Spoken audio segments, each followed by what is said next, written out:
আগের ভিডিওটা কিভাবে যেন মূল প্রয়োজনীয় কথাটা বাদ পড়ে গেছে, এই জন্য ক্ষমা চাইতেছি।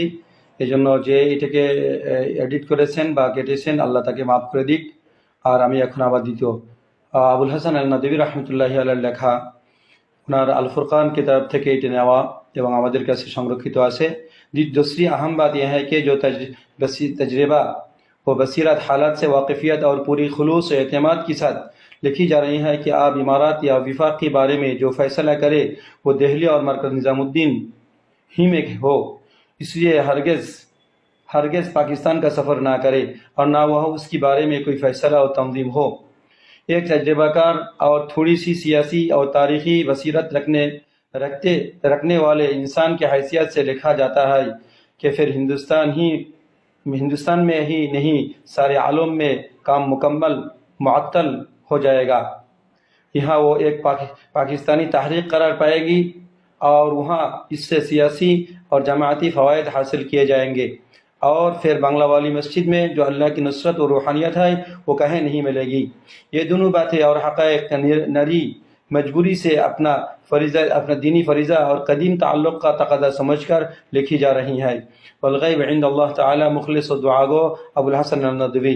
हज़रत मौलाना आली मियां अबुल हसन अल नदवी साहिब का ख़त, जिसमें अपने पाकिस्तान जाकर मशवरा करने से मना किया और उसकी नुकसान को भी लिखा, मगर ये लोग उलमा हक़ की कब मानते हैं वही किया जिसका डर मौलाना आली मियां ने लिखा था और अब हालात आए हैं उन्हीं लोगों की वजह से। আমি এটা তর্জমা করতেছি না হযরত উলামা ইকরামগণ, তর্জমা আপনারা খুব ভালোভাবে আমার থেকে জানবেন। ওয়ালাকিন আকুলু লাকুম কালিমাতু হাক্কিন আকুলু লাকুম কালিমাতু হাক্কিন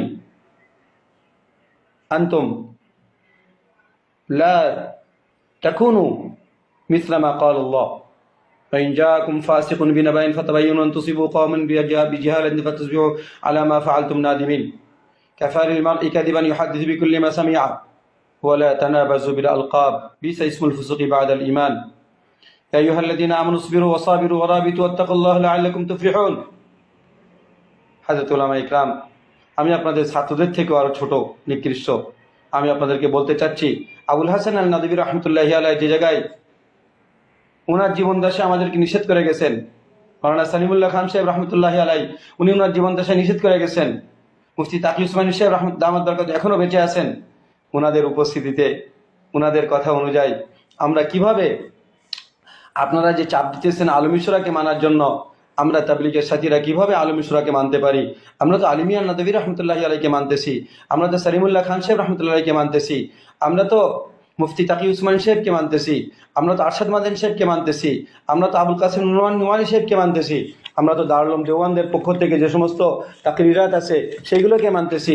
এই যে দারুল উলুম দেওবন্দের তাকরিরাত আমি আপনাদের সম্মুখে পেশ করব, দারুল উলুম দেওবন্দ কি বলেছে? जमात तबलीग का आपसी इख्तलाफ उनका दाखिली और इंतज़ामी मामला है, कोई इल्मी व फ़िक़ही इख्तलाफ नहीं है, इसलिए ये सवाल जमात की जिम्मेदारी से कीजिए, वो आपकी सही रहनुमाई फरमाएंगे। दारुल उलूम इस झगड़े में फरीक बनना पसंद नहीं करता है।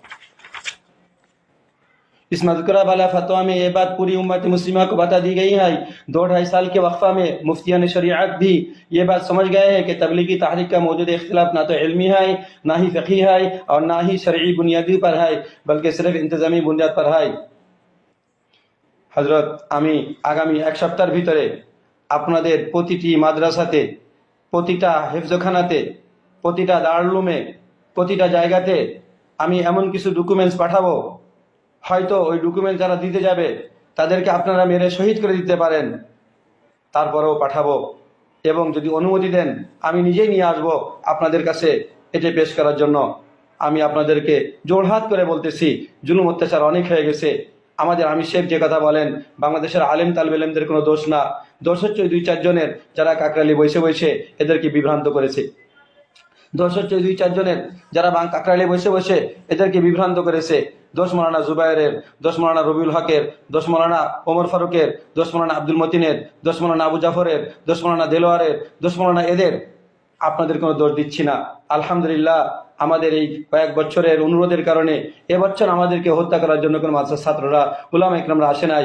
এবছর আমাদেরকে যারা হত্যা করেছে তারা হচ্ছে জুবায়েরপন্থী জেনারেল শিক্ষিত। আল্লাহ উলামাদের সমঝদারি এবং উলামাদের আলহামদুলিল্লাহ নেক নিয়াতির কারণে আজ আমরা উলামাদের হাতে রক্তাক্ত হই নাই। আজ আমরা উলামাদের হাতে রক্তাক্ত হই নাই, আমরা জেনারেল শিক্ষিতদের হাতে রক্তাক্ত হয়েছি। যারা শাহাদাত বরণ করেছে আল্লাহ তাদেরকে জান্নাতে ফেরদাউস নসিব করেন। আমি দুঃখ প্রকাশ করতেছি যে যা কিছু ঘটেছে এর সঙ্গে আমরা কেউ জড়িত না। আমাদের সঙ্গে সার্জিসের কথা হচ্ছিল 3:32 আর ওই 32 মিনিট পর্যন্ত সে আমাদেরকে বলতেছিল যে তোমরা কেন মাঠে ঢুকছো, তোমরা কেন মাঠে ঢুকছো।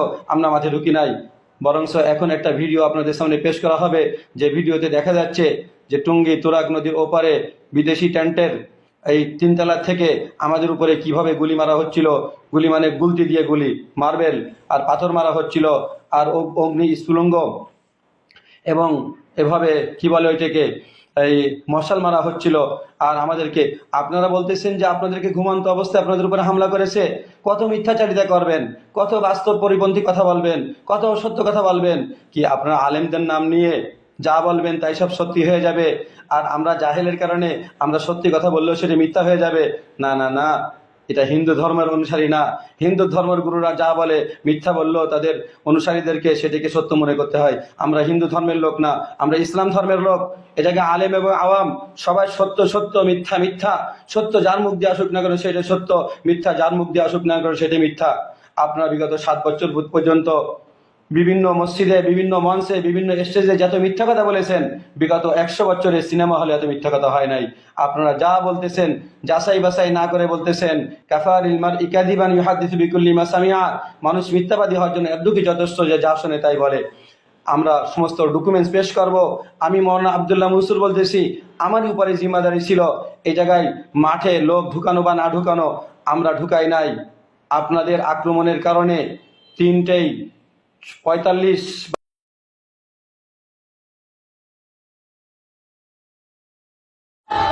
ওই দেখেন ওরা ভিডিও ইট মারতেছে, মাদ্রাসার ছাত্ররা ইট মারতেছে।